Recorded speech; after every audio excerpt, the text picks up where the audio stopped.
Manzi wa Kibera has finally admitted that she wasn't really dating Mzae Chakiukweli and that what they were doing was actually just content.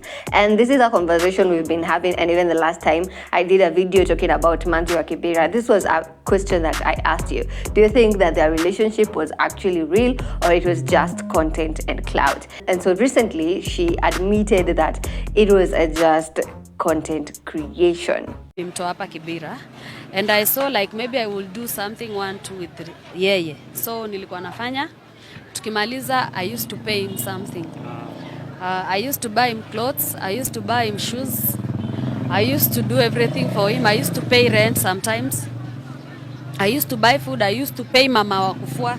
Yani I used to do so many things. I used to send money every now and then cause ananipigia Manzi wa Kibera sina pesa. I used to do everything for Mzae. I, however, feel like she has admitted late. Like, this is not the time to admit it. You should have admitted it right after we received the news that Mzae had passed on. Because after we received the news that Mzae had passed on, Manzi wa Kibera still continued to portray this picture that she was his girlfriend and even met with the family. And in the video where she was introducing the family, she declared herself a widow. Huyu ni mjukuu wake, huyu ni sana wake, tushai meet. Huyu nimemmeet first time ni daughter. So basically I have my daughter, my son, my grandkid. Yeah, my grandkid. And me, I'm the widow. And let's just agree that that really wasn't necessary, because if it was content that she was doing with Mzae, then that means that it was work, and she needed to have put that aside and actually just let the family mourn their loved one and send their loved one off in peace without bringing all this drama, which she has brought herself to this whole story. Now, I may have mentioned drama and you may be asking yourself, what drama am I talking about? So let's take a look at this video. Ndamisi Mzae vitu mingi, venye alikuwa ananiita Manzi wa Kibera, venye alikuwa anacheka. Mzae alikuwa tiger kwa bed. Alikuwa sawa sana. So the time, I know you've been able to read between the lines and you've actually spotted the drama that is there. Like, in this video, she is still talking of Mzae as if she truly dated him.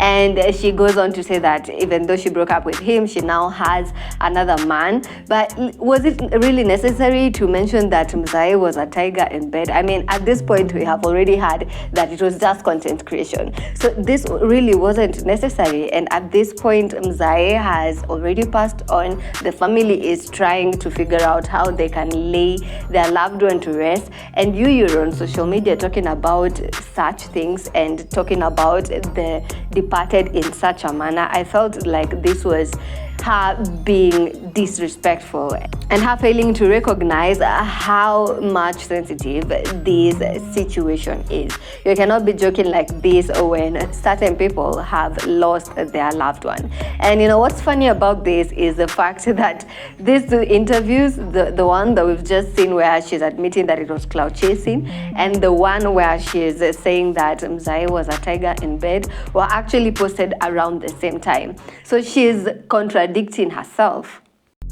I have also not liked the way that she has ended that sentence by saying that ati kwambia njao sasa rada safi chukua yote. Like, what do you mean? What are you saying, Manzi wa Kibera? I really felt that, again, that was completely disrespectful of the departed soul. Boyfriend yako, sometimes mna take serious, mnaachana, una move on. Mimi, that's what happened. But venye nilitry kumove on alikuwa mana mimi. Sasa ndio nilikuwa na try kuwa balance. Nikawaleta hadi pamoja. Yeah. Na date njao. Yeah. Sasa njao sahi, it's your time to shine. Rada safi. Chukua yote. It also really speaks a lot about her character. It says that something is wrong with her. Otherwise, you couldn't speak that way.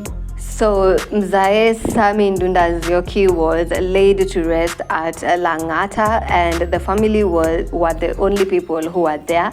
Manzi wa Kibera wasn't invited, neither was Charlie wa Kibera, and the media also wasn't invited. It was a private thing where the family were there and the friends probably, but the media, Manzi wa Kibera, were kept very far away. And I can definitely understand why the family did that, because Manzi wa Kibera has been out here on social media saying that she is trying to do her best to lay Mzae to rest, but all she's been doing is bringing drama. Even if I was a family member, honestly, I would want to keep all that away and just lay my loved one to rest without all the drama and all the limelight. But at least at the last minute, at least Manzi wa Kibera was able to come out and tell the truth. I have been your girl, Railo Wangari. Let me know what you think about Manzi wa Kibera in the comment section and how she carried out herself through this whole thing ever since Mzae departed and up to the time he has been laid to rest. May his soul rest in peace, and I would urge you to always keep it here on BNN, where we give you updates on your favorite celebrities and on the trending stories.